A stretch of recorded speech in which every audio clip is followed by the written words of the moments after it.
Hi, everyone. Welcome back to the next episode of MMA Retail Media Network podcast.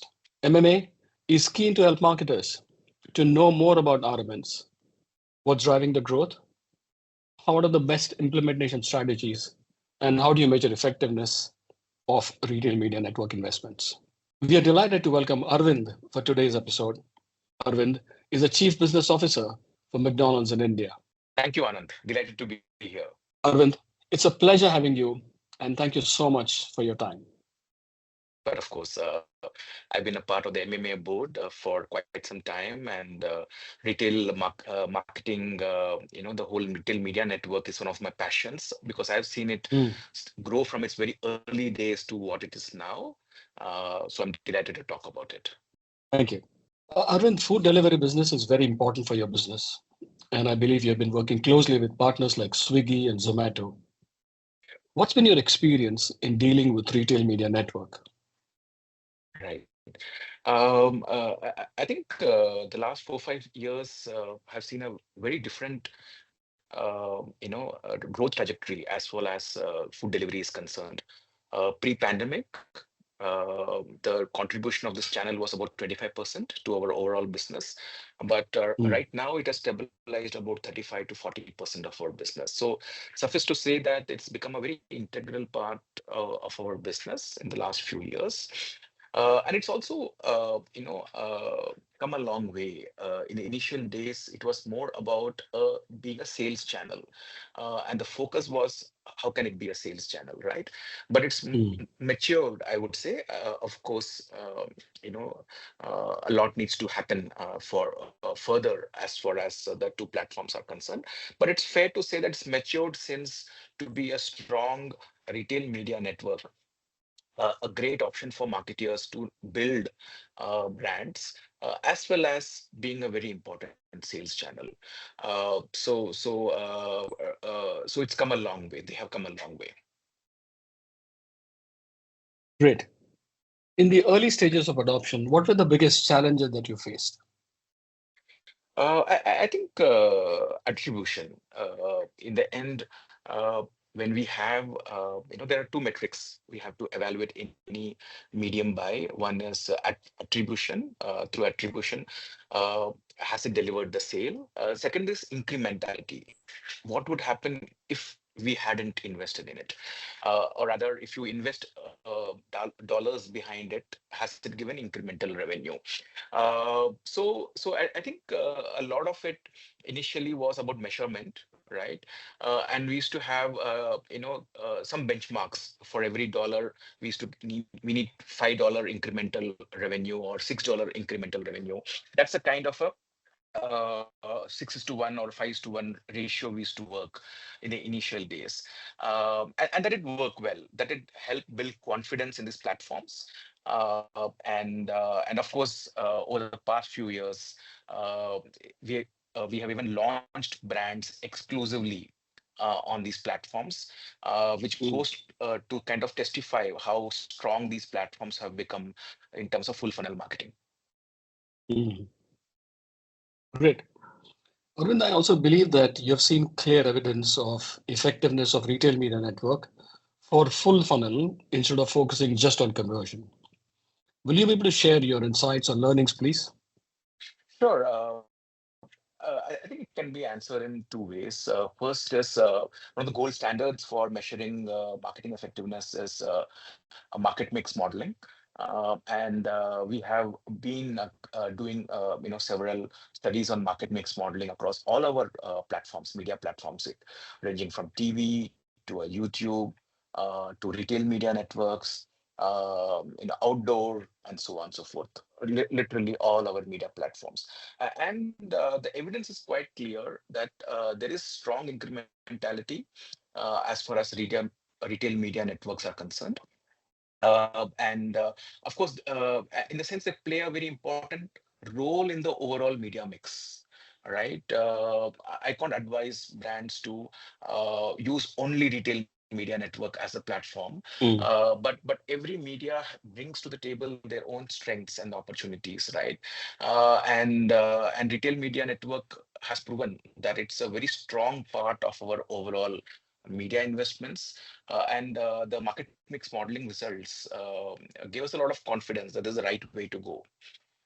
So Mm. that's one way to look at it. And of course, there could be marketeers who don't do market mix modeling, right? So how do they discover the role of retail media for themselves? But I would say a lot of trials.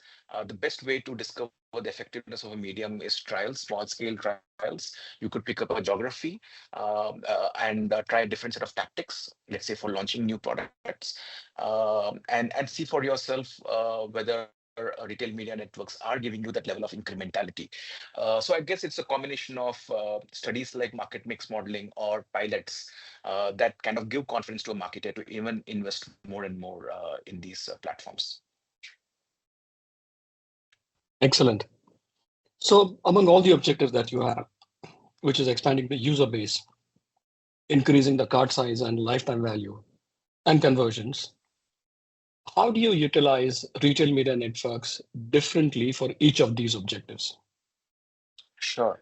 I think if I have to kind of look at it simplistically, at the one level, it's a sales channel, a very important sales channel. So what that means is just like any other important media, there has to be some consistent investments or base level investments so that there is a base level visibility, base level promotions on the retail media network platforms. And so that's what I would call as a BAU or base level investments. But they also come, there are times in the calendar where you're launching new products. And the beauty of retail media network in our context is the customer lifetime value of the customers on the retail media network is very, Mm, very high. So the quality of customers is very, very high. So whenever we mm, launch new products, for example, the importance of retail media networks really shines. So because they have high quality customers, we are able to reach out to these consumers regarding this new product, but also use a lot of segmentation. mm, For example, if we want a lot of non-users who have never tried McDonald's in the last 6 months, right? But who use these comparable products in the mm, market, it's very easy to kind of segment and target these consumers.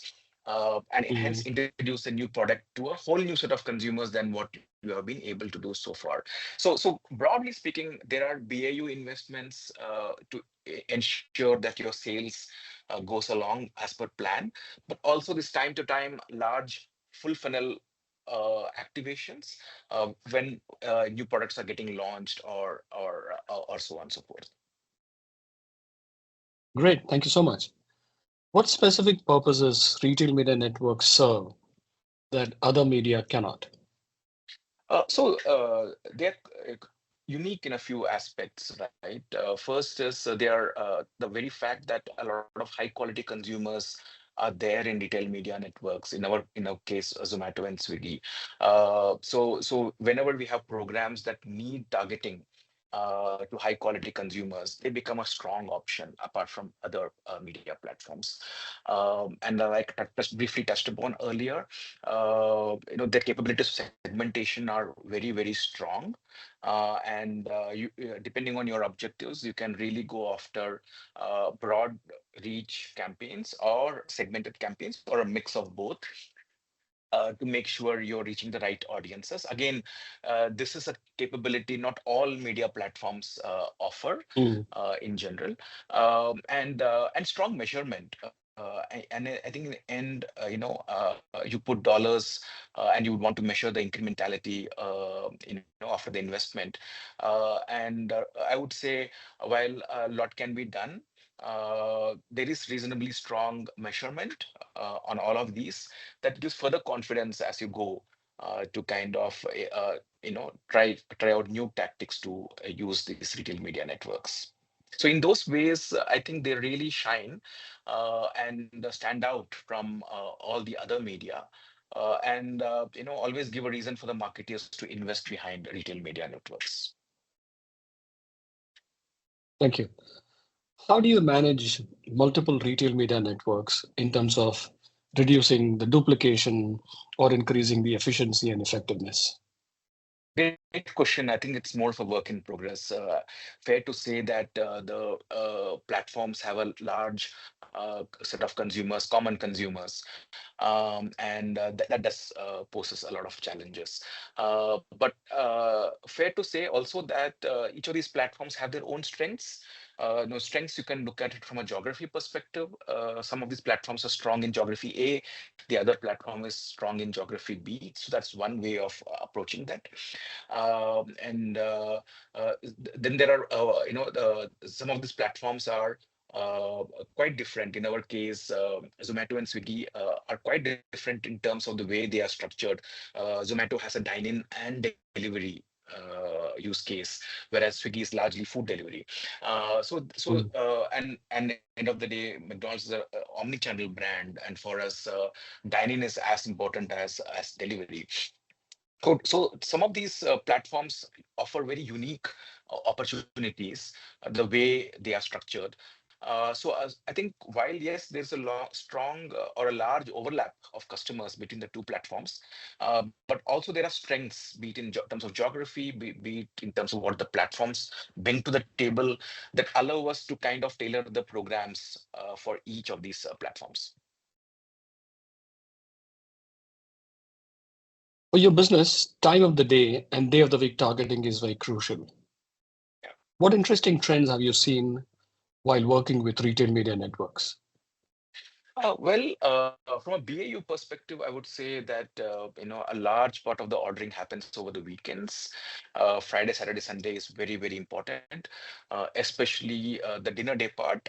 From an always-on perspective, we do try and make sure that our investments and efforts over the weekend and over the dinner day part remain quite strong, so that we have a strong share of visibility among the consumers.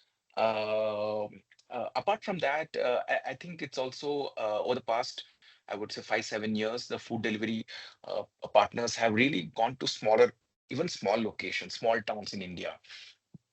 And the towns we didn't have delivery maybe 5 years back, today Mm. there are many, many restaurants in the small towns having delivery, which means delivery Mm. is today quite democratic.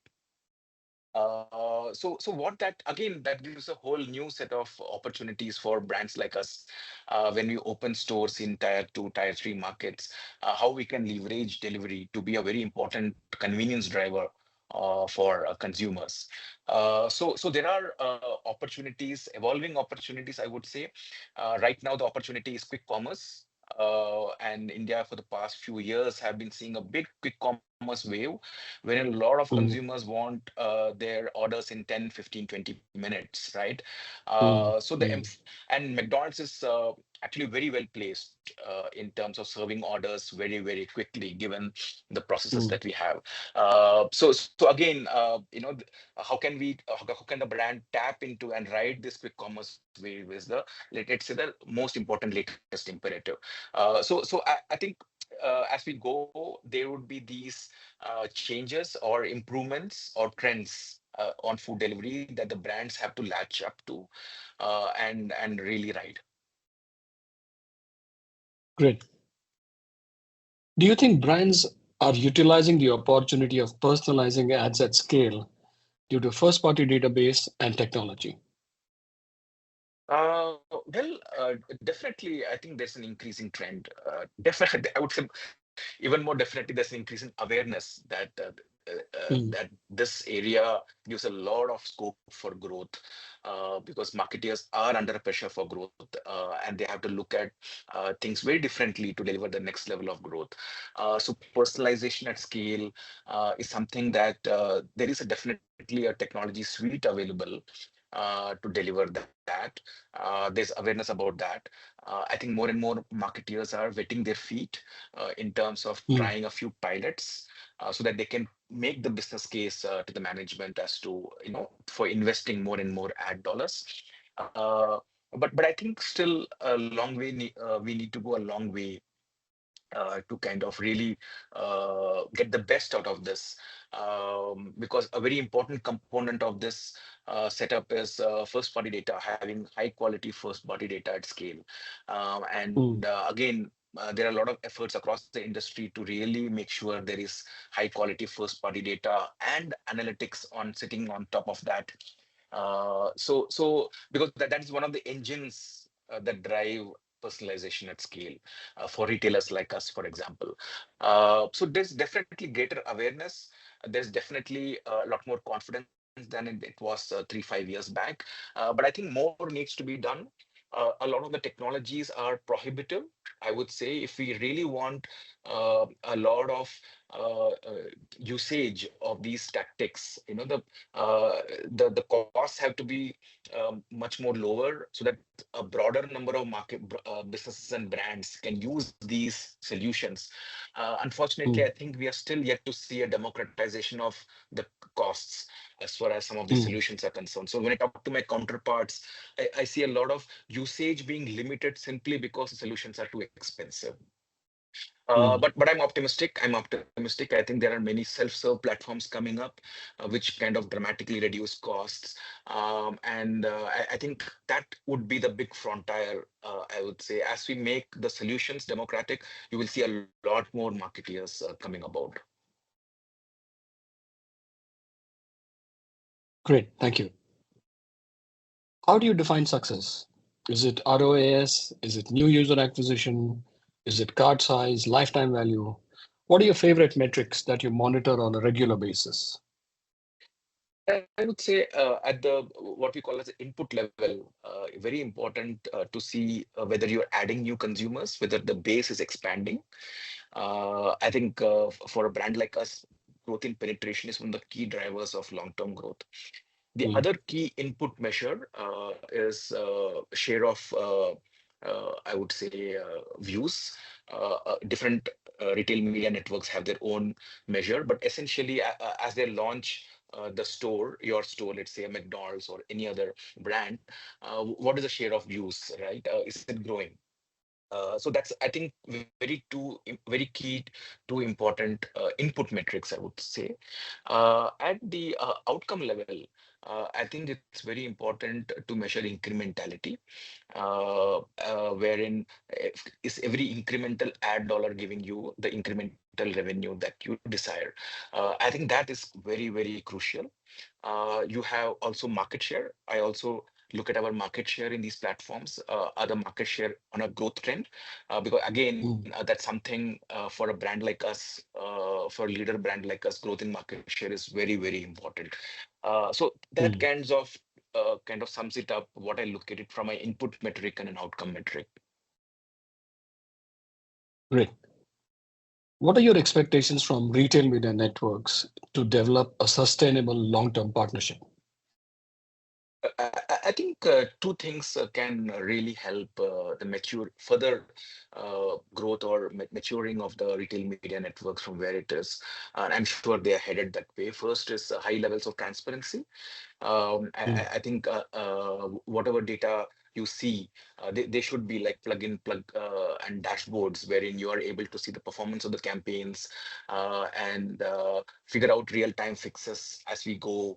And for example, worked quite some time back with Amazon's ad serving platform, and that's like quite sophisticated. And I'm sure since then they also have come a long way. I think that's a good role model mm, for all retail media networks. I'm sure there are many more examples of high quality platforms that give you utter transparency. Because end of the day, just like for us, it's like a platform like a YouTube or a Google and so on and so forth, right? So whatever transparency these platforms offer you, the same transparency one expects from a retail media network. And also self-serve advertising. I think that's something that will be mm, very, very useful, so that the small brands or big brands, they are able to use this advertising tools within the retail media networks to kind of try different times of campaigns, discontinue campaigns that are not working, scale up campaigns that are working. Again, agility is very, very key as far as mid funnel, bottom funnel campaigns go. And I think an ad self-serve ad tool would really hasten the speed, increase the speed of execution, I would say. Mm. So transparency and self-serve advertising, I think would really help elevate the retail media networks from where they are today. Great. Any other closing thoughts? Well, like I said at the beginning of this talk, I've seen a lot of the retail media networks really mature and find a very important place in a marketeer's playbook for growth. I'm glad that's happening. Having said that, any marketeer should not forget the importance of brand building, and Mm. I'm glad that retail media networks are also maturing in that aspect, giving different solutions for running brand campaigns.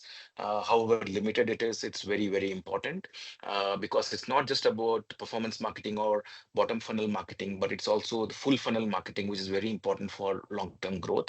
So I would just put in that word of caution to marketeers to make sure they are following the full funnel playbook, and a lot of experimentation is important, right? Retail media networks promise a lot, but you can develop your playbook only with trial and error. The good news is this trial and error can happen even in small scale. Mm. And Mm. I think I would encourage marketers to do a lot of trial and error to find and evolve their playbook as to what works. Yeah, those are my two closing thoughts on this, Anand. Wonderful speaking to you, Arvind. Thank you so much for your time and sharing insights. Thanks for having me, Anand. It has been a delightful conversation. Great. Great. Thank you.